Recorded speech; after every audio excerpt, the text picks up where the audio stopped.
Good day, ladies and gentlemen. Rosa here of Splat Communications and Simplified Strategic Solutions. But before we start, please allow us to make a few requests. Please don't skip ads. This allows us to remain independent. Please subscribe if you have not done so yet. We promote a healthy discourse in the comment section. Just be mindful of the words you choose, as this is a direct reflection of you as a person.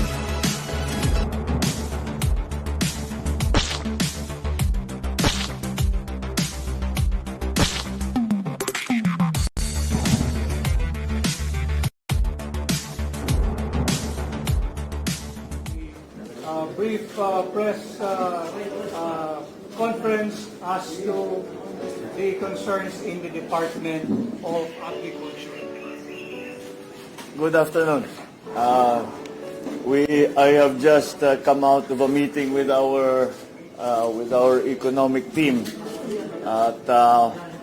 We have been starting to make to solidify our policies, our plans for the incoming administration. And mukha namang maayos, marami naman tayong mga opportunities na alam natin na maraming problemang hinaharap, but still, I think that we have identified certain areas. The development of the economy, starting when the new term begins, will be a focused kind of effort in that we are not so well funded that we can cover all the different areas and all the different sectors of the economy. So it will be very focused. We will be very focused. We are now finalizing where that focus will lie. From the very beginning, I have always said that agriculture is going to be a critical and foundational part of our economic development or economic transformation, is what I'm calling it as we anticipate the post-pandemic economy. And as we slowly pull out of the post-pandemic economy, hopefully that will be soon. Furthermore, it is going to be in response to the events in Ukraine, which have affected the Philippines agriculture and including the food supply in a very serious way. We spoke at length about the measures that we will have to take, because we are forecasting that there will be a shortage, or there will be an increase in food prices in the next quarters that will come, simply because of the outside forces that have been impacting upon food supply, upon supply of feeds. We have been able in the Philippines in the last few weeks to adjust to the new situation in terms of the importations from the Ukraine and from Russia. But these emergency measures that we have taken will not be sufficient for the long run, and that's why we have to plan in a more thorough fashion than just responding. I have asked the DTI, NEDA, and of course the Department of Finance, the DBM. I have asked them all to start to make forecasts, economic forecasts on what it is we think we will have to face for the rest of this year, so that we can prepare and so that we can, despite the fact that there will be some emergency situations, hopefully not, but possibly some emergency situations, especially when it comes to food supply. We have tried to continue the fundamental development when it comes to the economy. As to agriculture, I think that the problem is severe enough that I have decided to take on the portfolio of Secretary of Agriculture, at least for now. And at least until we can reorganize the Department of Agriculture in the way that it will make it ready for the next years to come. Marami tayong mga kailangang palitan, marami tayong mga medyo naging mga iba't ibang opisina na hindi na masyadong nagagamit o kailangan nang i-retool para sa post-pandemic. Dahil nga iba na yung ating ginagawa ngayon, bumabalik tayo or going back to basics. Ilang beses nyo na sa aking narinig ito, back to basics. We're going back to basics and trying, and we will rebuild the value chain of agriculture. And that is why I thought it's important that the President take that portfolio so that not only to make it clear to everyone what a high priority we put on the agricultural sector, but also as a practical matter so that things move quickly because the events of the global economy are moving very quickly. We have to be able to be agile, we have to be able to respond properly in a measured way as soon as there is a situation that needs to be addressed. So that's essentially what we discussed, and that is my announcement for today. I will take a few questions. Sir. Yes, ladies first. Since you are taking on the portfolio as Secretary of DA, what will be your marching orders? What will be the priorities specifically in order to secure this food crisis that you are already in? There are many priorities that we have to attend to simultaneously. First of all, will be to try and increase production as we come into the planting period, the harvest period after the rainy season, before and after the rainy season. Hopefully, we can counteract some of the increases in prices. You may have noted that Thailand and Vietnam, for example, one of our main sources of imported rice, have decided to ban their rice exports, at least for now. So we have to compensate for that by hopefully by increasing production here in the Philippines. So that's one. The other priority, which is equally important, although it is a long-term process, is the restructuring of the Department of Agriculture. As I have mentioned many times before, many of the agencies have changed their function over the years, and maybe it's time to return them. I talk about the places, organizations like the NFA, the FTI, the Kadiwa, which we have already started to see, especially at the local level. But we have to restructure the actual department so as to be more responsive to the global situation now when it comes to food supply. Sir, Rex po from Yeah, CNN. Sir, may know your policies on open pits and mining in general. How will you ensure that the government gets a fair share in mining project? There was a push before to increase taxes on mining, but it didn't prosper. How do you plan to deal with that? And also, how do you plan to boost revenue from leakage? We have to view mining as a national treasure. The natural resources as a national treasure for which can help the Philippines a great deal. It is only up to us to ensure that the practices that are being that we see in the mining operations around the country are such that they're environmentally neutral. That has not necessarily been the case. I think we are all aware of some of the problems that have arisen before. But again, I cannot believe that here in the Philippines we cannot monitor and regulate the mining industry sufficiently so that we can have clean mining in the country. I'm sorry, I missed the last question. Sir, there was a push before to increase the taxes on mining. How do you plan To increase? the taxes on mining, sir? But it didn't prosper. How do you plan to deal with that, sir? Well, on the taxation, we also discussed that. It's not going. We're trying to adjust it again, not so that we just increase taxes on mining. What we would like to do is encourage that the value added to the raw ore stay in the Philippines as much as possible. Whether there should be whether there should be fiscal measures in that regard is something that we haven't quite decided on, and what the levels that will be. But I think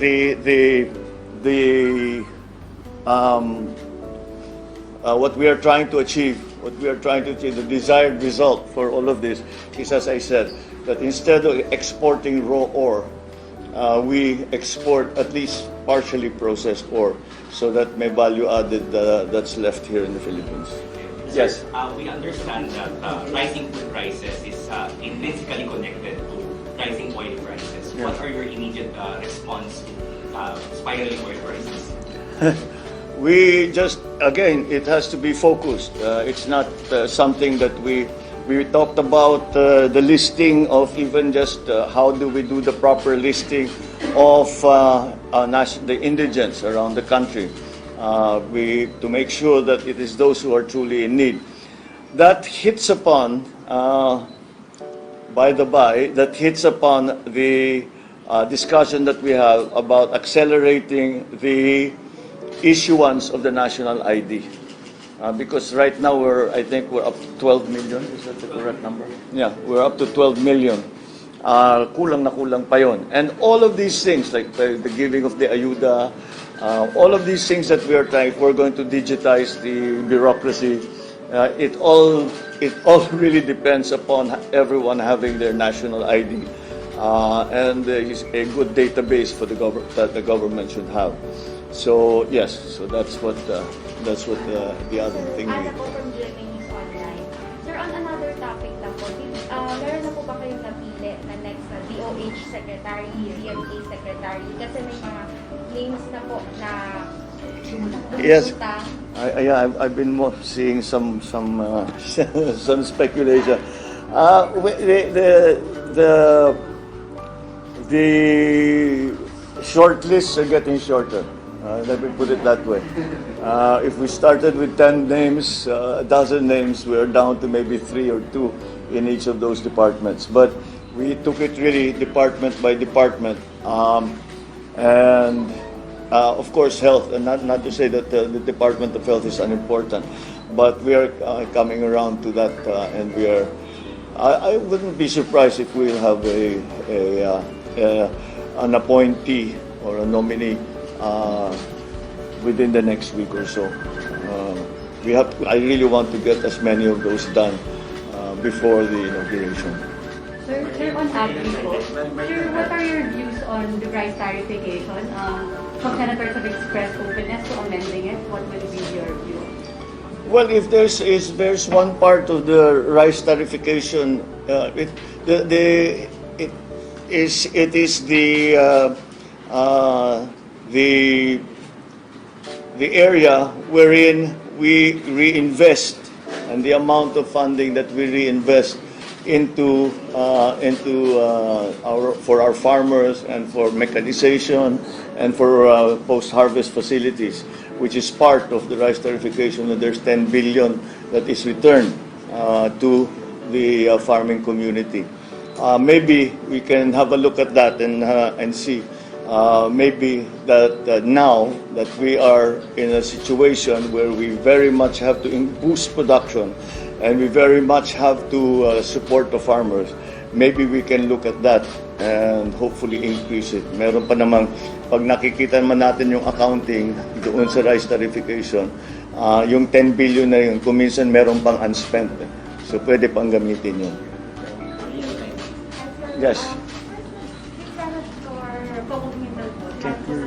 Senator Pamumunuan po, sinabi po sa Senate na nanawagan siya na suspendihin daw po yung excise tax. Ano? Yung? Excise tax suspension. Sa excise tax suspension, sir, nag-suggest po si Senator Coco Pimentel sa Senate na sabi po niya, basta lang po sabihin nyo lang, magpapala daw po sila ng ng panukalang batas na tanggalin yung excise tax. May plano po ba? Excise tax on oil? On oil po. I prefer to handle the problem on the other side of the equation and provide assistance to those who are in need. Because if you reduce the excise taxes, that does not necessarily help those who are most in need, yung talagang tinatamaan. Kasi blanket eh. So ang aking iniisip, kung sino yung mga kagad na tinamaan, example, yung lumabas kagad, mga transport, yung mga nagpapasada, all of the tinamaan kagad, i-focus natin muna sa kanila. Yung mga nangangailangan talaga. Because, you know, yung namang may kaya, they can afford to pay even the VAT. It's those who whose livelihoods are in danger or in danger of losing their livelihoods because of the increase in the oil, baka yun ang dapat nating doon tayo mag-focus. Yeah. Sir, Julie Baisa from 1PH, according to VP Alexandra Duterte, napag-usapan niyo daw po na reviewin yung K-12 program. Sir, can we get more details? Ano yung naging instruction? I don't want to preempt the VP secretary. I know we did talk about that. We talked about many of the current issues. Ano lang talaga namin without getting into too much detail about what the plans are. Ang pinag-usapan lang namin basta pagandahin. There was also the question of when we start to teach English, when we move from the lingua franca to English. Yung K-12, kung kailangan ba talaga yung K-12. Many of the other issues, ang aking laging pinapaalala sa kanya is yung mga teacher. Kailangan alalayan ng mga teacher, kailangan i-training ang mga teacher para magandang maging trabaho nila. Ang mga teacher naman, yan ang pinakamadaling turuan yung teacher eh.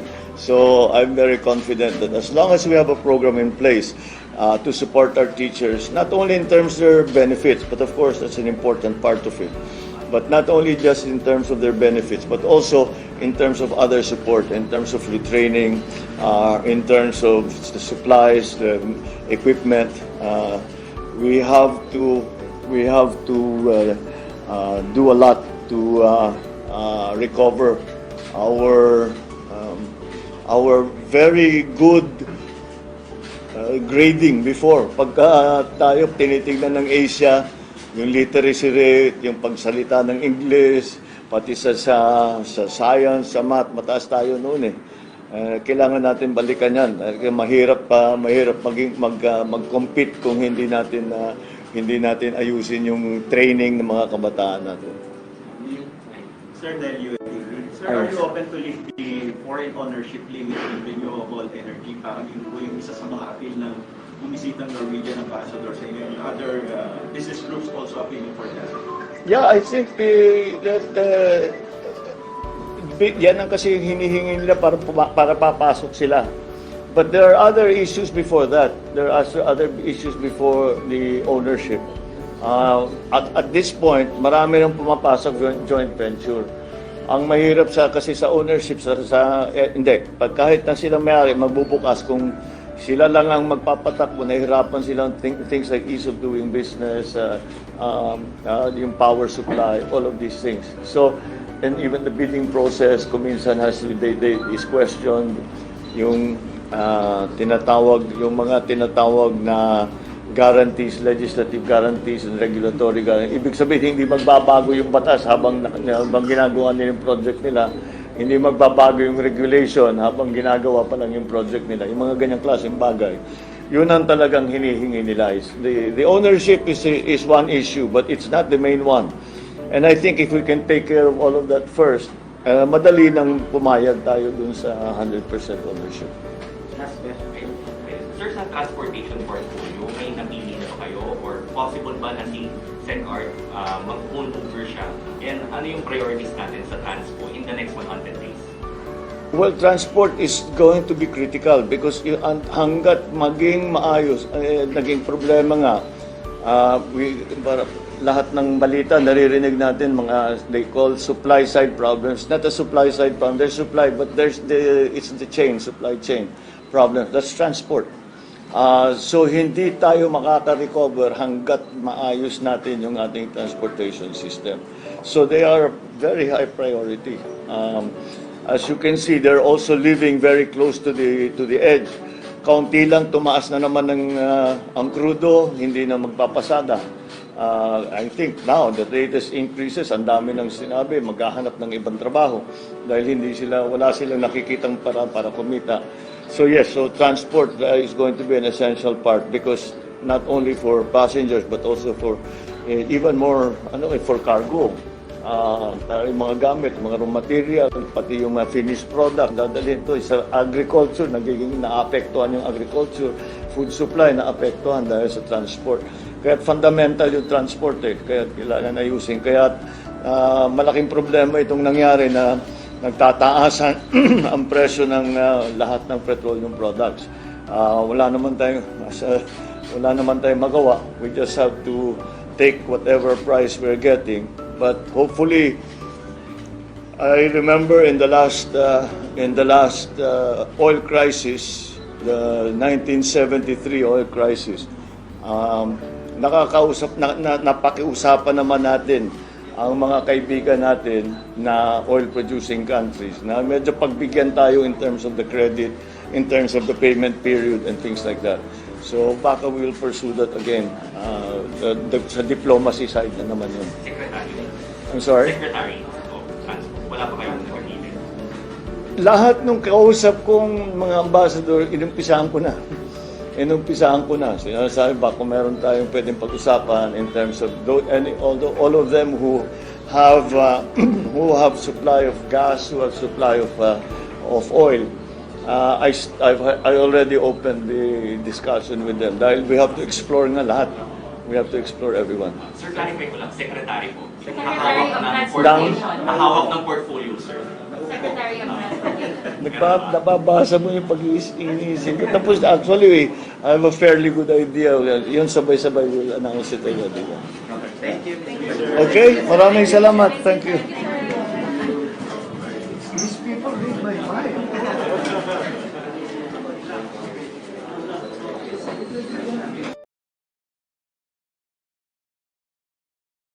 Well, what can you say? Kindly share your thoughts in the comment portion. We have reached the end of today's video. In behalf of my partner Rina and the rest of the Splat Communications and Simplified Strategic Solutions team, thank you. Till next time. Stay safe. Rosa out. Bye.